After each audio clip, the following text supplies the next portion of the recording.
Since the release of VIP, my mind has been stuck on the Tales from the Pizzaplex series, and particularly the first book within it, Lally's Game. The 3 stories within this book captured my attention for different reasons, and upon completing it, despite not finding a new theory lurking in the pages just yet, I did feel compelled to talk about the book and the themes within it. See, this book contains a story about a robot following bad programming, sandwiched in between 2 tales of teenage girls facing the severe consequences of a single choice and feeling rather lost in their respective worlds. And then an epilogue of another robot following some bad programming. I really appreciate the way these stories seem to build upon each other, and I do believe the more I allow myself to analyze and ruminate on them, the more I will understand about modern FNAF.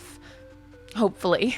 I'd love to bring you along this journey with me, and I hope by the end I've offered at least something resembling a noteworthy analysis, as well as my own unique perspective. Please don't forget to like the video, subscribe to become a part of the nervous system, and leave your thoughts in the comments below. Without further ado, let's get analyzing.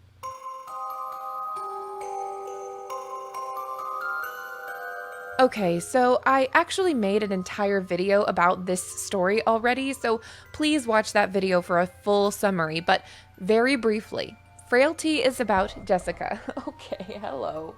Frailty is the story of Jessica, a teenage girl working in a hospital as a janitor, and she has a silver heart pendant necklace with healing properties. She scrapes pieces off of the pendant and onto patients when no one is around to help them feel better.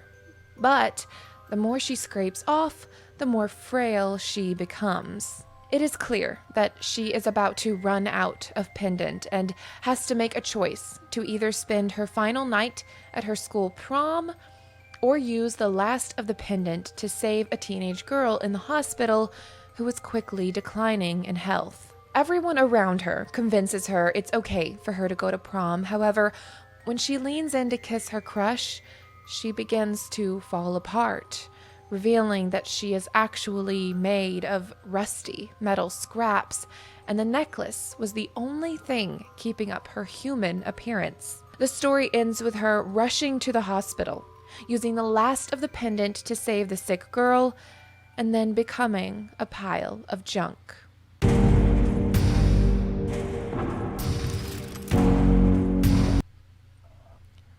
I'll be less brief with Lally's Game since it is my first time talking about it. Selena is our main character, and she is a young woman engaged to her fiancé, Cade.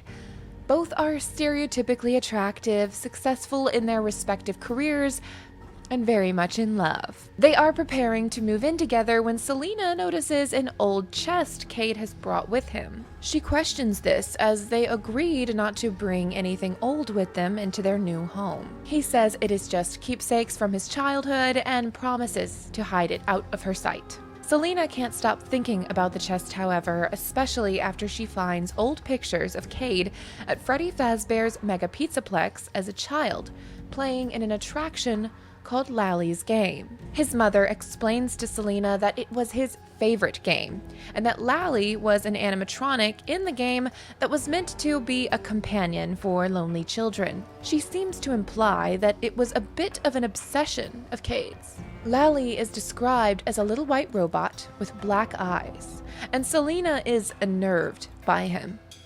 But she also finds herself almost unable to look away from him or focus on her surroundings. She confronts Cade about Lally, asking why he never spoke about it, but Cade brushes her off.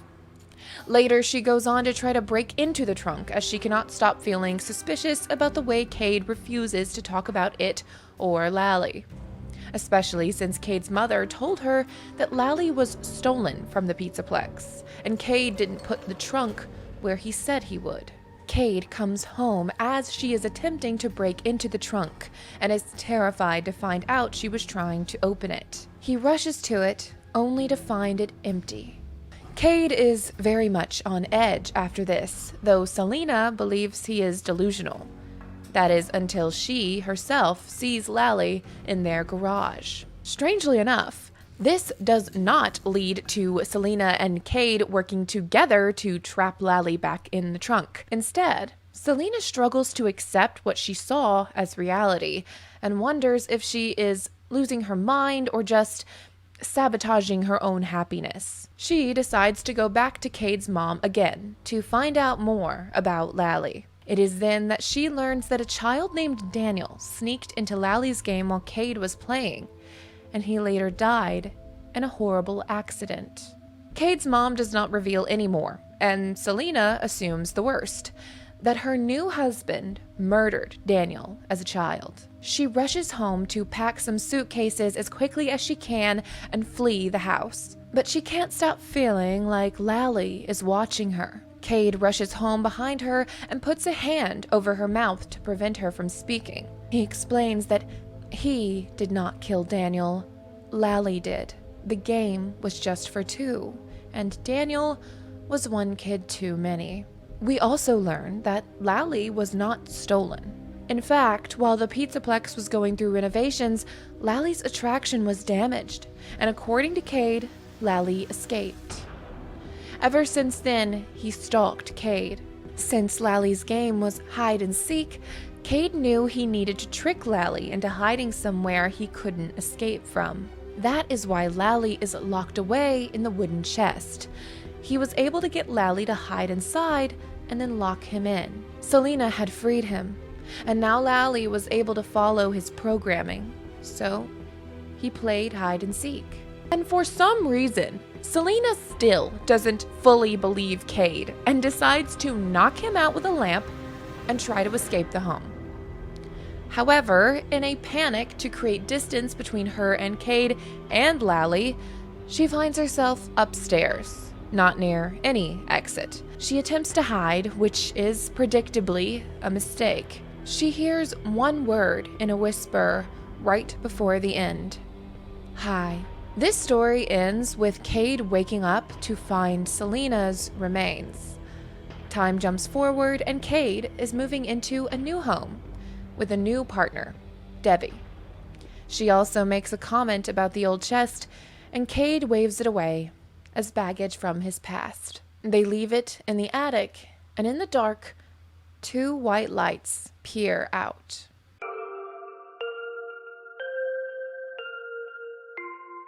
The final story in this first Tales book finds us following Maya, coming up on her 16th birthday. She and her two friends are visiting Freddy Fazbear's Mega Pizzaplex for the first time, because Maya wants to try out the AR experience, The World Celebrates You, designed to give children a perfect birthday party experience. Her family has never been able to afford a nice party for her, and while she is definitely grateful for what they do, she wants to experience something grander. Before reaching the attraction, one of her friends, Jackson, explains the theory of quantum immortality and how some people believe that when you die, your consciousness continues to exist in another reality. Upon reaching the AR unit, Maya is dismayed to find it under construction and not operational. Determined to get her birthday celebration, she crosses the yellow tape to get to the AR unit. Jackson explains how the machine works, and we learn it will produce realistic sights, sounds, smells, etc. It will be a fully immersive experience. Inside, she has her perfect party. Everyone she loves and cares about is there. The food is delicious. People who are normally grumpy are in a great mood. She receives a gift of a rose gold pendant from her grandmother. Maya feels thoroughly celebrated. After the AR experience, she and her friends have a fun day at the Pizzaplex. When she returns home, she plays cards with her parents and spends a lot of time describing the smells of her home. She goes to bed next to her younger sister in a great mood. The next morning, she has her party with her family, which is predictably average, but nonetheless, she appreciates it. After the party, however, things in Maya's life begin to change. Her grandparents are diagnosed with cancer and pass away in the months following her birthday. Over time, more and more of her family members are diagnosed. She realizes it's not just her family either. People all over town are getting cancer and passing away at an alarming rate. Maya finds herself juggling school and caring for her sick relatives, as well as checking in on her friends. She is troubled, as it seems no one around her is shocked this is happening, and even her sister, who was first motivated to uncover why it was happening, has quickly accepted it as the norm. No one seems sad or worried about this out-of-nowhere outbreak of cancer that has now spread across the world. As Maya's family dwindles down to just her parents, sister, and some of her cousins, she learns her teacher has had a baby and is excited to hear some good news for once. This excitement is short-lived, however, as she finds the baby is a strange, blob-like creature with no discernible features. Again, Maya is the only one who seems disturbed by this.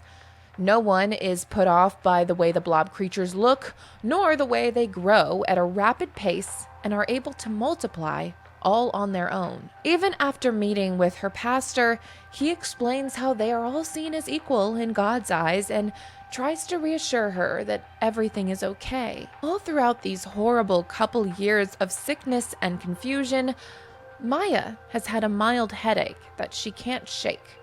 That was in the same place the AR headband was when she had her party at the Pizzaplex. On more than one occasion, she wonders if she is somehow still inside the AR experience. But everything seems so real that feels impossible.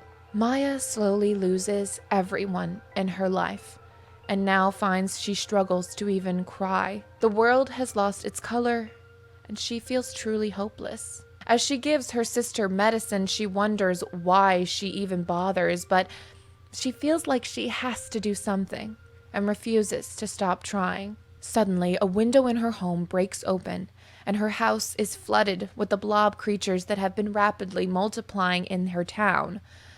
They overtake her home, suffocating her and blocking her vision. However, even as she feels herself unable to breathe, she doesn't die. She simply remains in darkness, wondering when it will all end.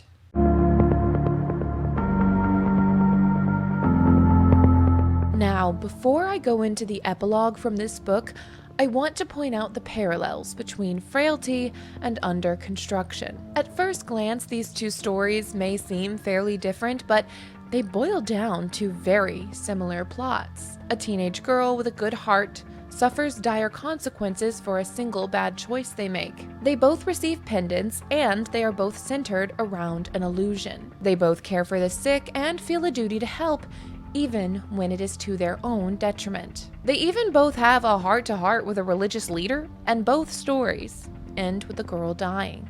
I believe there are a number of ways to interpret these stories and their messages, but first, I want to commend them on both being compelling and creating characters you are troubled to see suffering. Despite their flaws, neither of the girls are horrible people. Jessica used to be concerned with popularity and looks, and this is presumably how she ended up with the heart pendant, as Fazbear Frights' Eleanor is a character who was introduced in a story wherein she grants a young girl's wish to be beautiful and gives her a silver heart pendant, telling her to never take it off. It is revealed later that night by night, she replaces the girl's body with metal junk, and the necklace was the only thing keeping the illusion alive. But the Jessica we see in Tales is a changed girl. She is selfless and sacrifices her own strength to help those in need. And Maya seems sweet too. She is stubborn about getting her birthday celebration, but she's not dismissive of her family's efforts to celebrate her, and similarly to the way Jessica feels about prom, she just wants to have one special day. In both cases, the special day requires that the girls steer away from their moral compass. Jessica has to potentially let a girl in the hospital suffer, knowing she could save her. But she also knows that it would likely be Jessica's life for hers. And Maya has to break into an attraction that is clearly out of commission, putting herself and her friends at risk of getting in trouble or even hurt. Quite frankly, Maya's stakes are not as high, and in many ways I empathize with her choice a bit less than Jessica's, as Jessica had people in her corner trying to get her to go to prom, whereas Maya's friend seemed hesitant at the idea of breaking the rules. But ultimately, it seems Jackson felt bad being the one convincing her to come here for her birthday, only for the attraction to not be operational. But either way, the parallel between Jessica and Maya is set up, and the two find the joy their choice brings them is short-lived. Both go from having a blissful time to being utterly horrified. The difference in story structure being we build up to Jessica making a selfish choice, and that is when empathy for the character develops. You see how she's lived her life, and you find yourself rooting for her to go to prom, even though you know it's the wrong choice. Maya's story is told a bit in reverse. She makes her selfish choice to break into the AR ride at the beginning of the story. Then, over time, you see her caring deeply for her family and community, which allows you to gain empathy for her on the back end as you watch her care for her dying parents, sister, friends, and even very young cousins. Both characters' deaths feel tragic. Jessica's because it was in self-sacrifice, and Maya's because you know if she could have just realized she was still in the AR world, she could have gone back home to her family, who were never sick at all. The thing that stuck with me the most through reading these stories was that at their core, they were about young girls wanting to go to a party and finding themselves eternally punished. They dedicated themselves to helping those around them even when it felt hopeless, even when it meant putting themselves in harm's way. And the more I thought about that, the more it reminded me of something, or someone. Charlotte Emily, the puppet. The little girl who just wanted to go to a party and found herself eternally trapped, going on to find other lost souls to guide home, even if it meant she couldn't move on, even if it meant she potentially got hurt in the process. I think it's even worth mentioning that all three are closely associated to a piece of jewelry, and look, you can call it a stretch, but I'm looking at you, Green Bracelet. I really appreciate these stories evoking images of Charlie. Even if you look to Book Charlie, there comes the comparison of illusion. The way Charlie was just a robot, even if she felt real. Her childhood memories felt real, even though her father changed them. And she also felt called to help others, even when it put her in danger. After reading and sitting on these stories for some time, I believe I can safely say they are attempting to put this character in our minds. Considering we do not see Lefty burn in FNAF 6, as well as the use of the marionette puppet plushes throughout the new games, I do not believe that Charlie has truly left the building just yet. Speaking of robots, Lally and our mystery animatronic from the first Tales epilogue provide some interesting parallels that would also give us hints to what we would be seeing in new FNAF. Very briefly, and I mean very, the first epilogue features construction workers at ground zero at what would become the Mega Pizzaplex, the ruins of an old pizzeria. One worker, Gil, wants to prove to the company that he has what it takes to be a programmer.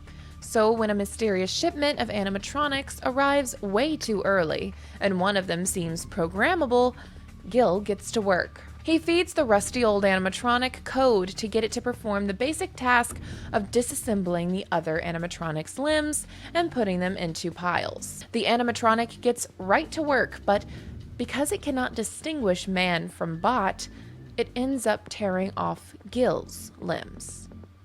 The other workers attempt to escape, and one yells for a cement truck to seal the bot away in the old pizzeria as he runs away. We would later come to know this animatronic as the Mimic, and in the books, his origin story explains that he was made by Edwin Murray to entertain his son, David. With this in mind, it seems Lally's game does an incredible job of setting up this Mimic character's origins. Both are robots programmed with simple functions. Lally plays hide and seek and was designed for lonely children. The Mimic copies David and was designed to keep him occupied and looked after while his dad worked. Both end up somewhere they aren't really meant to be, and their programming causes them to commit some pretty graphic murders. Both are described as not leaving bodies behind but remains. They are brutal, but not possessed as far as we know. Now, quite frankly, I'm not sure how Lally's programming causes it to kill anyone who is not supposed to be part of the game. We know it's a game only for 2, and Lally perpetually believes it's playing with Cade. But because the method of killing is so vague, I can't be sure what exactly it was trying to accomplish beyond ejecting the extra player from the game, the only way it knows how. We also see the same method of locking them away being used to keep them from killing again. And one thing I've never seen another person call out is that Lally's original attraction featured prehistoric-looking caves and caverns. Remind you of anything? Had I been a theorist back in the day when these books were first being released, I may have been able to make an incredible prediction. But on the back end, this story is rather unhelpful in giving us additional information about the Mimic. However, there are some more interesting things in Lally's game and under construction that I'd like to talk about. So, let's talk about them. First, Lally whispers hi to Selena before killing her and seems to draw people in almost as if it's a lure of sorts. These qualities in Lally remind me of Balloon Boy. Considering there is a Fazbear Fright story that features a Balloon Boy-esque character called the Lucky Boy, wherein a male character is similarly protective over the doll as Cade is over Lally, there may be something to that connection, but I'm just not sure what or why that would be. I just find it interesting. Another point worth mentioning to me is Lally left the Pizzaplex because of destruction done to an outer wall of its attraction during a renovation. This could potentially be an instance of the Pizzaplex getting rid of the attraction after the horrible accident that killed Daniel. And assuming Tails are in the game's timeline, that would explain why there is no mention of Lally in the Pizzaplex as we see it. The last thing is the way Lally feels similar to VIP, as a character who sort of traps you into playing their game, and if you don't play correctly, you end up on the chopping block. Ultimately, I believe Lally is just one more instance of the Mimic's programming being used throughout the Pizzaplex. And Under Construction seems to be the same way, since there are characters who mimic Maya's friends and family perfectly to keep her locked into the simulation. And the Blob characters are shown replicating themselves. In fact, Under Construction reminds me of VIP 2 in relation to Mo, the maximum occupancy experience that no one has volunteered to test, and VIP seems to warn against our main character Devin using. Both stories feature this incredible AR technology that creates a perfectly lifelike experience for the user, only enhanced to make it better. And though the methods are different, we do see both worlds start to deteriorate. Maya's experience goes from being happy and colorful to tragic and desaturated.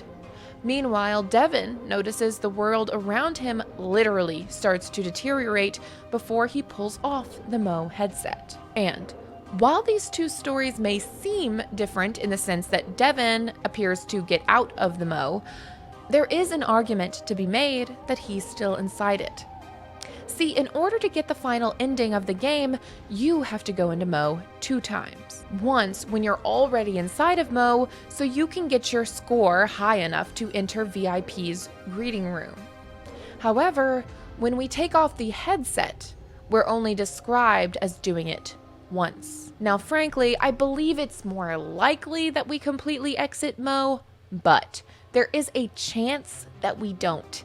And in that case, we are still in it upon leaving the Pizzaplex, and Devin may end up with a fate similar to Maya's. And of course, last but not least, I would be remiss not to mention the Vanny Mask in all of this. Underconstruction's AR experience is very similar to the way the Vanny Mask seems to work with a neural network connection, meaning you aren't just looking at the world around you, but you are able to interact with it, and it seems to be able to draw from your memories to give you the most realistic experience.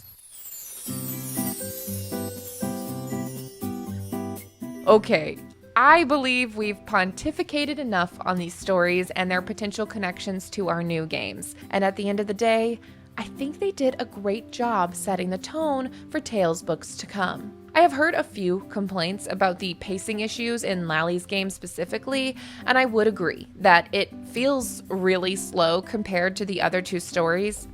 Without the parallels to the Mimic, which new readers at the time wouldn't have necessarily seen or understood, I could find myself being disappointed in it when packaged with Frailty, Underconstruction, and the first epilogue. All of that aside, Tales number 1, Lally's Game, offered a beautiful transition from frights to tales with Frailty, then set up the concept of unpossessed animatronics who are just acting on programming to commit atrocities with Lally's Game.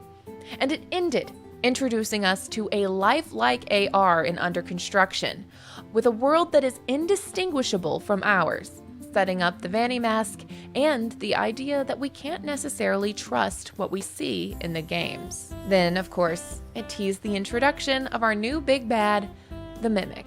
But a solid first entry in the new series that would totally leave me wanting more. Luckily, I don't have to wait. So tune in a couple of weeks where I'll dive into the second Tales installment, Haps. If I have a lot to say about one of the stories the way I did with Frailty, it may end up being multiple videos, but I haven't decided yet. For now, I hope you enjoy my journey into the Tales books. Quite frankly, I'm just not ready to talk about the new game yet, and I am still slowly chipping away at my FNAF World script, which has potentially turned into a much longer video than originally anticipated.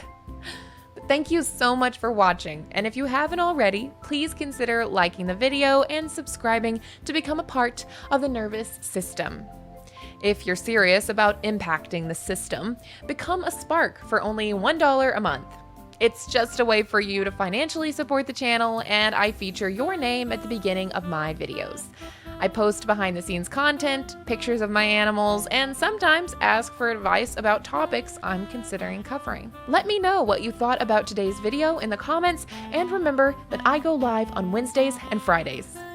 Except for the Friday that this is being uploaded, but hey, that just gives you a chance to check out all the lives you may have missed. I'll be back next week, but if you can't wait, there are videos on the screen right now just for you. Okay, bye!